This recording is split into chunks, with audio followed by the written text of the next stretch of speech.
We follow the plan. Not only do we have great leadership in our district, but I have a set of teachers that are, I don't even know the word, they're super fantastic. They do everything that they need to do. They wait for nothing. They ask forgiveness, not permission. They just do what's right about these kids. One of our mottos is we make decisions based on children. So hopefully you get a chance to look around today, but I want to make sure that you feel welcome and you know exactly what we did. We are in the business of educating children. That's what we do this day and every day. We also have some community members. The plan was built on 5 pillars: literacy, family and community, innovations, wraparound services, and career pathways. And we have touched each one of those components of that plan. And we made sure that we had all the right people in place, even those who don't work for the district. In the room right now, we have Susie Jacob. If you just raise your hand, Susie Jacob. She's with the National Council of Jewish Women.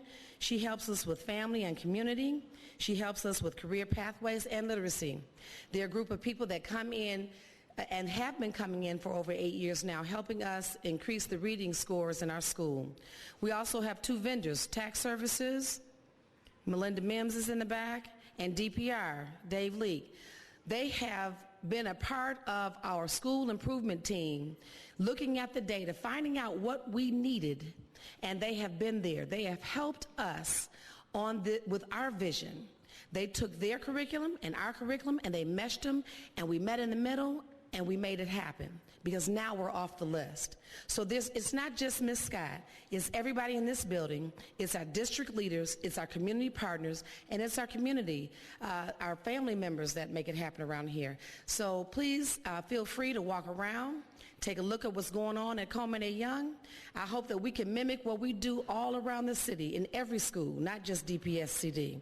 Every school needs to do what we're doing. We still have a lot of work to do, make no bones about it. We have a lot of work to do, but we have the energy, we have the plan, we have the vision, and we have very, very, very hard workers that are willing to do the most important job out here, which is teaching children. If we all continue to make sure that we go beyond and we make all decisions based on children, then there's no way that you can go wrong. So thank you for coming to our school today. Thank you for making me even prouder than I was Friday by giving us a voice. And welcome. Ms. Merriweather?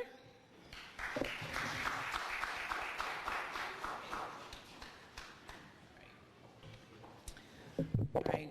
Good morning and welcome to Coleman A. Young. Let's give Ms. Scott and Coleman A. Young another round of applause, like we do in education, a round of applause. And that's really what we're here to celebrate, is schools coming off the priority list and making sure that more schools move off of the priority list. So to be clear, the reason we're gathered here at Coleman Young is to celebrate your success, our success, but it's also to say the work is not done, and we have a lot more work to do in Detroit schools. And so we are here to talk about how to move more schools off of the priority list. That is our primary focus. Before I go further, I do want to acknowledge people in the room, the board members from EAA and DPSCD. If you're here, please stand. I see we've got union representation. Ivy Bailey, please stand. Any elected officials in the room, please stand. All right, thank you. Let me give a little background. So the EAA and DPSCD have been working together since October. So in October, we announced that the EAA schools were returning to DPSCD effective July 1, and we started working immediately together on this transition. Now, from the beginning conversations, it was very, very clear that what needed to be in the context of everything we discussed was data, and looking at qualitative and quantitative data about our schools and our collective portfolio. On Friday, the SSRO list came out and shared some additional data. And to be clear, we've been monitoring performance ourselves, and looking at the list that came out Friday confirmed that there are 24 schools between the two districts that are on the list for next level accountability.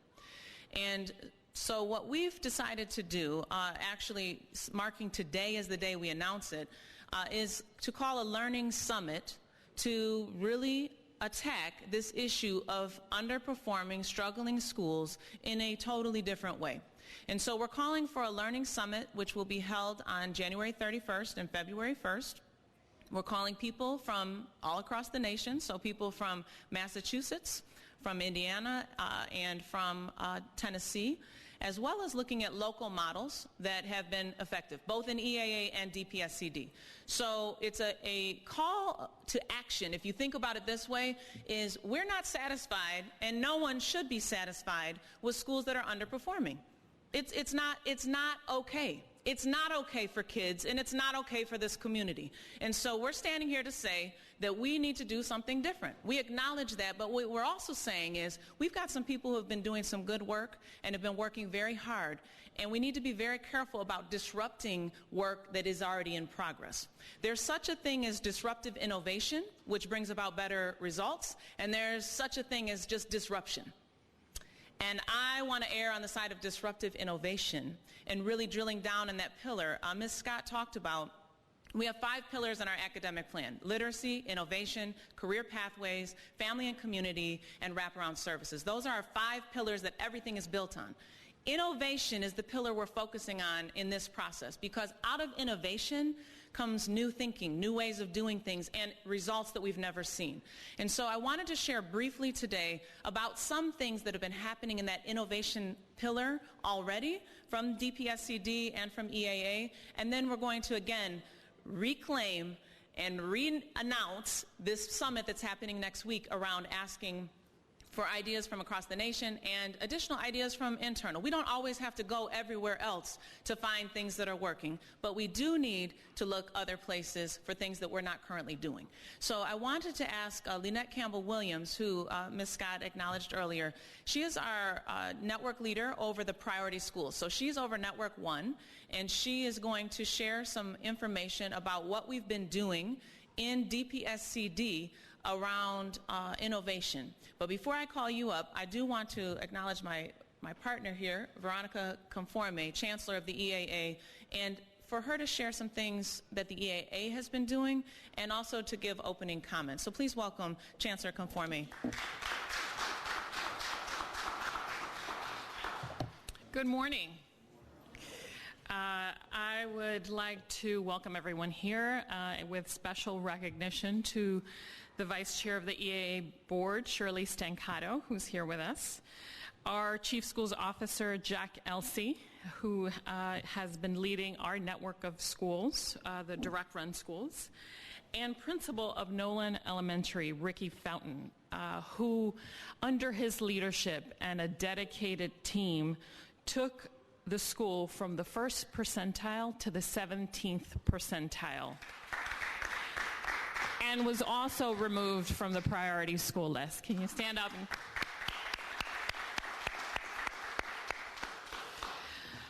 Every person in this room, the DPS board, the DPS leadership and staff, the DFT,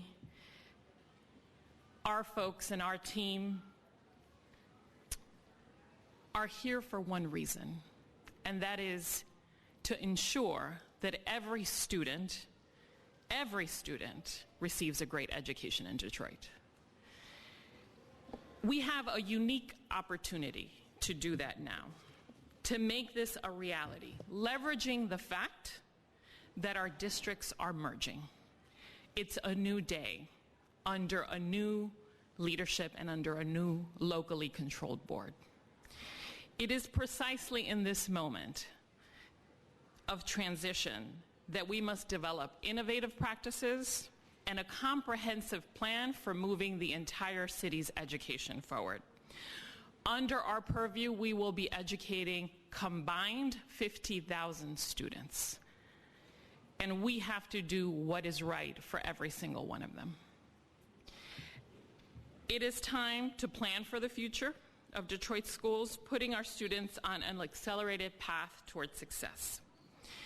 EAA is in its 4th year, and we've experienced a myriad of challenges and opportunities. And we've built from all of those things and had to build systems from scratch. So we naturally had to look around the country for the best turnaround models and from the lessons learned, and brought those to our EAA schools with innovative, dynamic leaders like Ricky. We've learned from innovation zones and empowerment zones throughout the country and implemented those strategies in our schools and are finally starting to bear fruit. We have seen a rise in our test scores. On our 15, 16 M-STEP scores, 7 out of 9 schools that are K-8 showed growth in reading, and 8 out of 9 showed growth in math. In fact, our average in our schools outpaced the state average for growth. The rate of chronic absenteeism has declined by 17% in our schools. And overall, our attendance has increased by 8%. Our suspension rates have dropped significantly. It is due to a concerted effort to really think about wraparound services and think about restorative practices in a new way. And so our suspension rates has dropped by 50%, and during the first 7 weeks of this year has dropped another 35%. Our students' learning environment is better. 82% now report feeling safer in their learning environment. That's a dramatic increase from 2013. This year, nearly twice as many teachers receiving quality feedback from the leaders in their schools helped improve classroom instruction. And they told me that personally in many of my school visits. Observing this feedback, improving student outcomes through individual coaching and mentoring.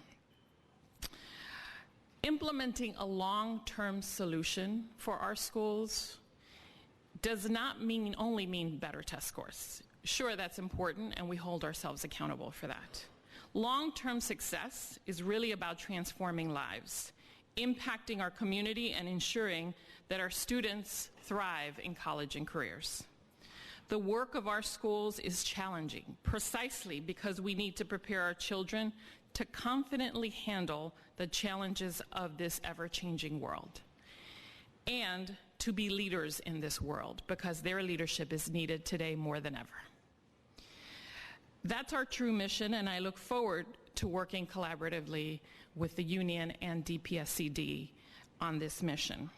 As I have noted, EAA is trending in the right direction, but there is still much more work to do, and we need to keep that momentum going during this transition. I'm excited to come together and build upon the progress that we've seen in our schools and dramatically improve it. Our students, teachers, and families know our strategies are working, and one of the innovative practices has been precisely to engage them in shaping what will become. Families in our cities must trust that their children will be equipped academically, emotionally, and socially to make their dreams come true. And in the end, truly, giving every student a chance to fulfill their dreams and passions is what unifies us. It's what motivates us as educators and parents alike. This Learning Summit will be the beginning of a dynamic conversation where each of these voices will be heard. Thank you, and I look forward to working with Superintendent Merriweather, the DPS board, and all of the community to advance our schools. And now I think we'll hear from Lynette.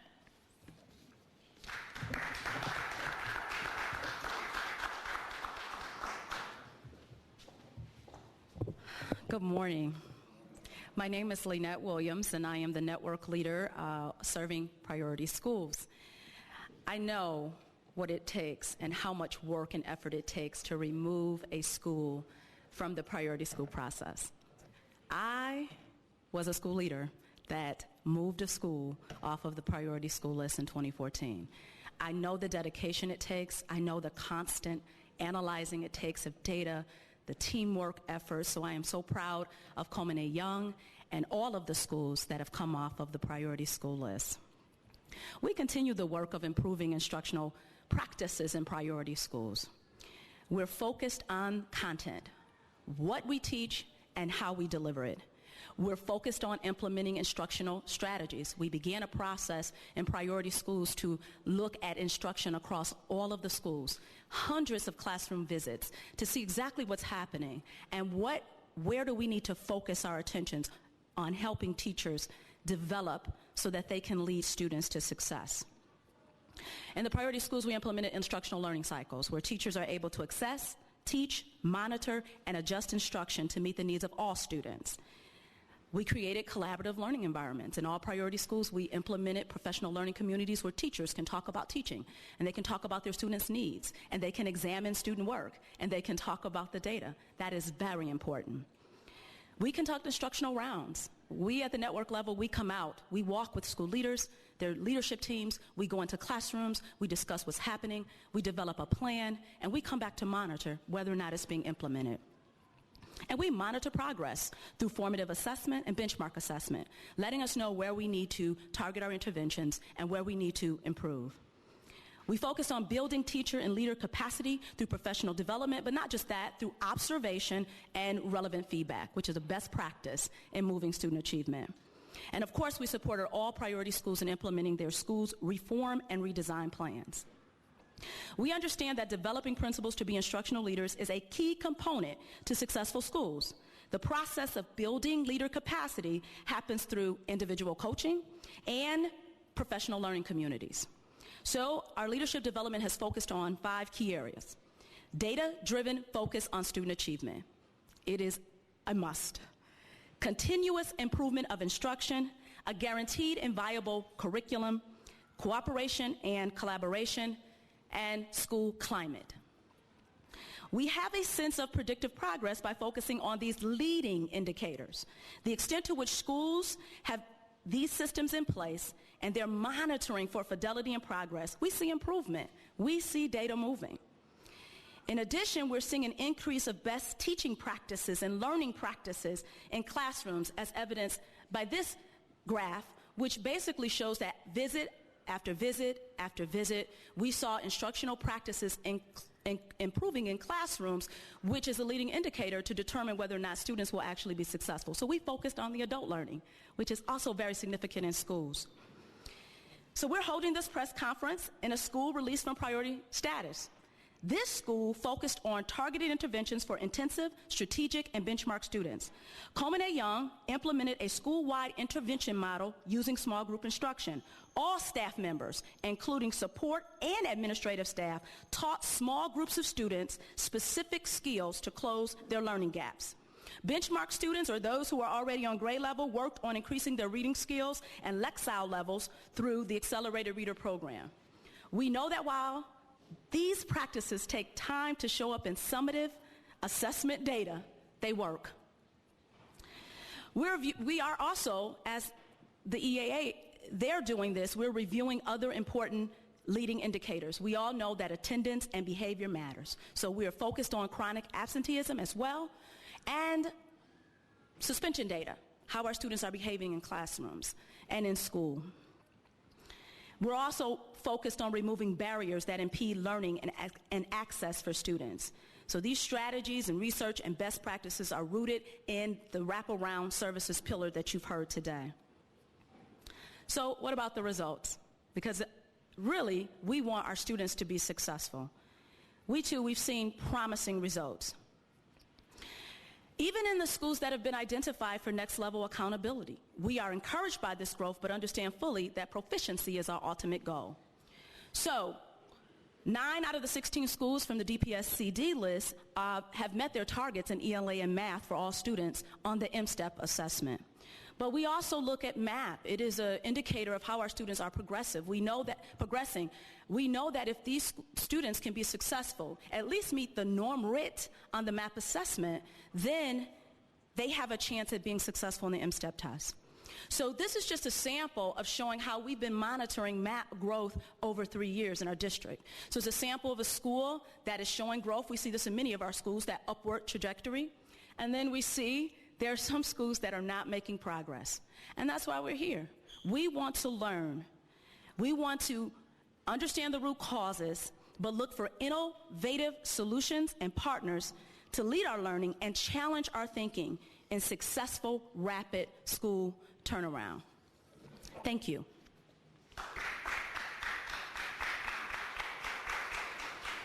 All right, so to be clear, as you look at the screen, on the left, if you could leave that open for just a minute, on the left is a school that is showing growth, and it is showing the predictive indicators that you will see continuous improvement over time. And on the right is another school that is in that next level of accountability group that is pretty much not progressing. And so to Ms. Williams' point, we can acknowledge the things that are working, and we can keep moving those things forward, but we also have to acknowledge there's some things that need a disruptive innovation. And that is the purpose for the summit, and that is the purpose for continued conversations, is to really seek out and find innovative models that will move this district forward in all schools, really. I want to be clear, and I would be remiss, I see one of our DPSCD board members has arrived. So Dr. Hunter Harvey, I want to acknowledge you, and let's give a hand to her. And I also want to acknowledge any parents or community that are in the room. Are there parents in the room? Okay, we've got a couple parents, and I want to say thank you, because honestly, all of the work that we're talking about, without families, community, it is nearly impossible. And so we are working extremely hard in Detroit Public Schools Community District and the EAA staff, leadership, but without community, our boards, but members of both boards are here. This is a collective effort, and we are coming together to say this is important. Our children are important. They're too important to wait any longer. So we are calling for this summit, and we'll put more information on our Facebook page, but it's next week, Tuesday and Wednesday. We will have people from Tennessee, from Indiana, and from Massachusetts joining us, and we'll also be highlighting some of the things that have happened in the EAA, DPSCD, and other local success. And so I want to just thank you for coming out this morning, but more than that, I want to thank you for choosing to invest in our kids, because as I've said many, many times, we can either invest now or pay later, and it's a choice we make every day. And we're making a choice to invest now and say we are open for all ideas that will lead to aggressive turnaround and successful situations for our students. That's our ultimate goal. I'm a former teacher, supervisor, curriculum developer, professional developer, all of those things. In all of those roles, at the end of the day, what's most important is it best for kids? And at the end of the day, if the answer is no, then we shouldn't be doing it. And at the end of the day, if the answer is yes, then by all means necessary, we need to figure out how to make it happen. And so if you agree with that, would you stand with me and show that we're standing for our kids today and calling out and saying we're standing with you and we're calling for new ideas. I hope kids are watching, because several people are standing up here today, so that's a good thing. All right, I want to thank you for coming out this morning. We do have a little time for questions, so I'll ask Chancellor Conforme to join me as well, and we'll take questions.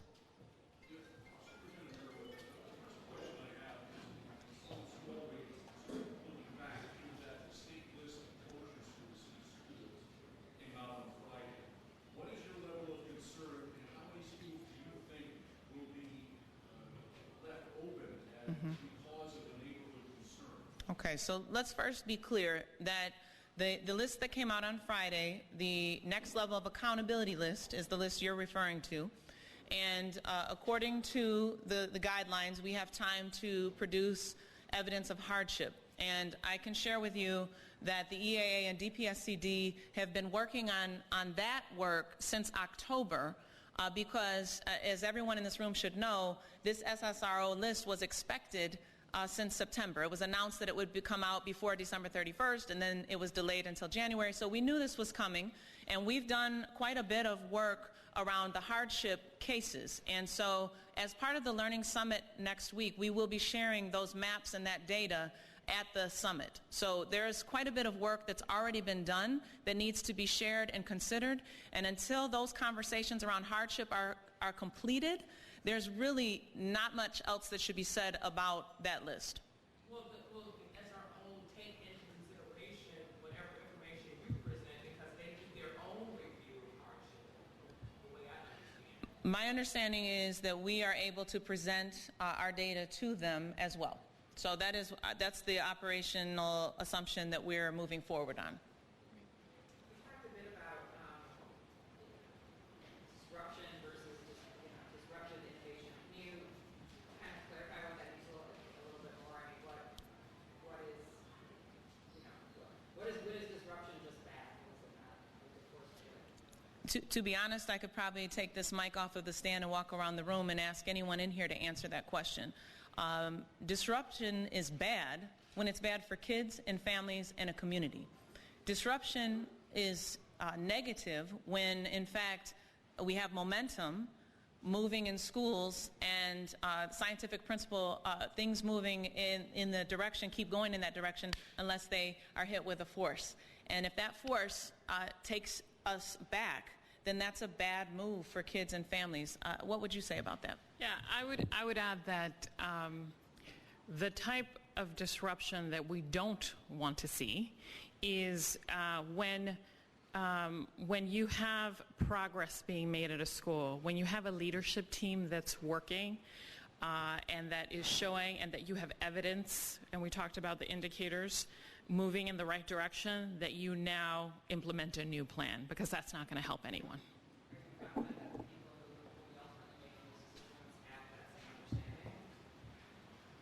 It is our goal to make sure that we put that forcefully forward and fight on behalf of our children and families.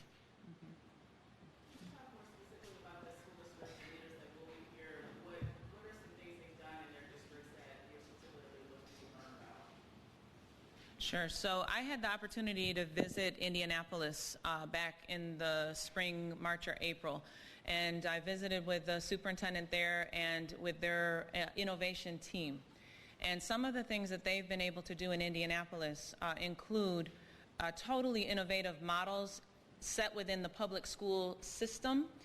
So instead of going outside the school system and chartering or creating a new structure, that there's the opportunity to be totally innovative within the public school system, where there has to be, and we have to get into all of these things around collective bargaining, working with teachers, current structures, school year, school day, complete innovation being allowed to happen in specific schools, with the understanding that the expectation is aggressive turnaround with results. And so by any means necessary, I guess if you use that terminology, that Indianapolis has implemented a system that encourages innovation at specific schools and has removed barriers that would have prevented that. And so to me, the model in Indianapolis was extremely encouraging to think about. And we'd have to do a lot more discussion, which is why we're asking them to come here. But just visiting there and visiting a couple schools that were part of their innovation zone gave me a lot to think about, and I've been thinking about it since then.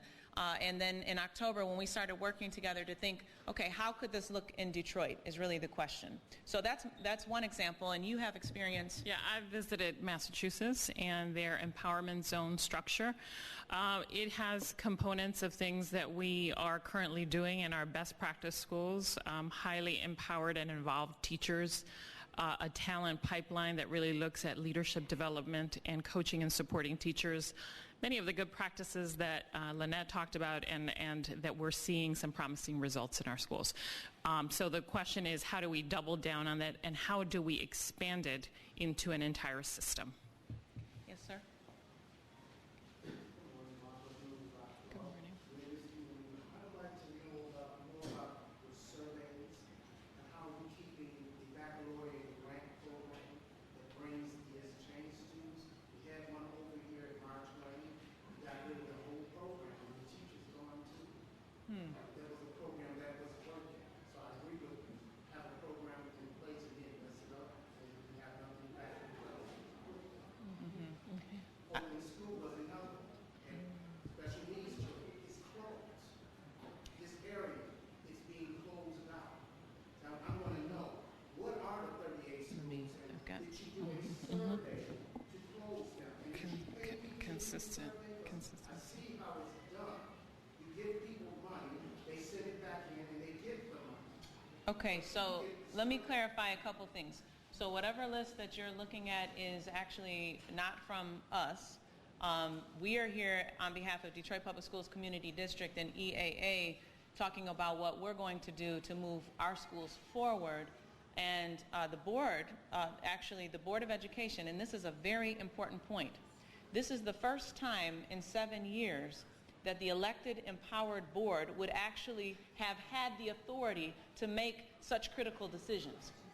And the decisions you're talking about happened during a time that there was not an elected, empowered board.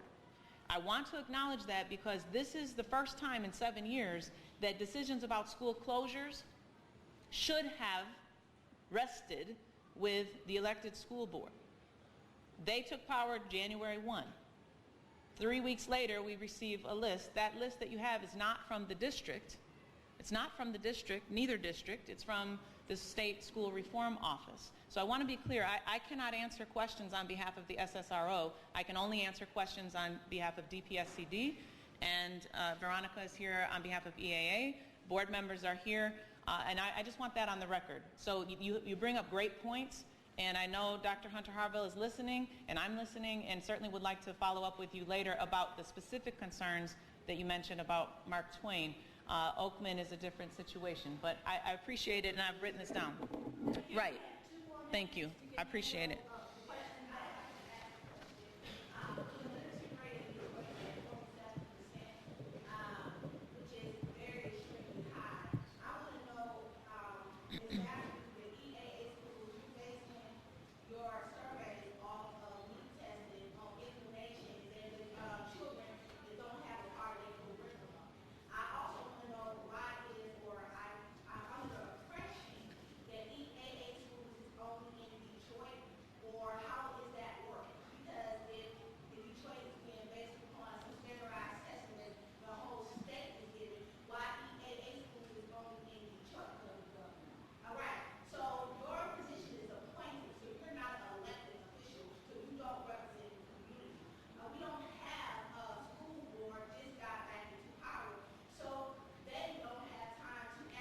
Schools are merging. In order to make this decision before the school closing happens. So I would like to know, you said that y'all don't have a direct tie to the school closing that was the state of Michigan. However, they the ones that fund the schools. So how is that going to work? Thank you.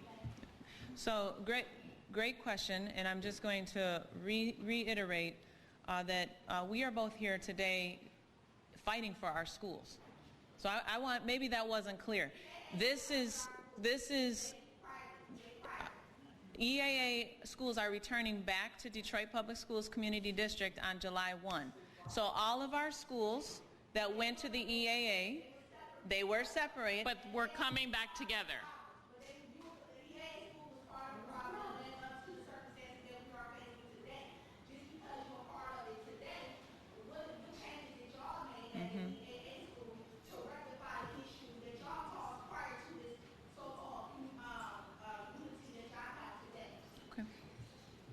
You want to say anything about what EAA has done? Other than to acknowledge that that by July 1st, the schools are coming together, and the goal is to develop a plan that works for all the schools, not only DPSCD schools or EAA schools, and that's exactly what our announcement is today. Okay, one last question. Last year, a report came out talking about Detroit schools having the highest absenteeism rate in the nation. How big of a problem is that with the schools that were identified on the state's list? Well, what I would say is chronic absenteeism is a huge problem in Detroit Public Schools Community District, period. We're looking at, to your point, about 27,000 students in the system currently are classified as chronically absent. Now, just for clarity to everyone, chronically absent students are students who are absent 2 or more days a month. So some of us would not necessarily think if a student misses 2 days a month that that's chronically absent, but it is qualified as chronic absenteeism, and research shows that students who are chronically absent are less likely to graduate. And so it is a major problem for all of our schools. To be completely transparent, even our very, very best school, and I shared this at the school board meeting, our very, very best school with chronic absenteeism has a 10% rate of chronic absenteeism. Our worst school is at a 95% rate of chronic absenteeism. And so we're mobilizing our attendance agents, we're using different data sources and trying to look at these wraparound services, and Chancellor Conforme talked about the EAA also addressing those. You want to say? Yeah, we had in the last couple of years, we've had a decrease of 17% in chronic absenteeism in our schools. But the goal and the work is consistency. It is about reaching out to families. It is about going to the homes, if you need to go to the homes, and bringing kids in. It is about constant conversations about the importance of attendance.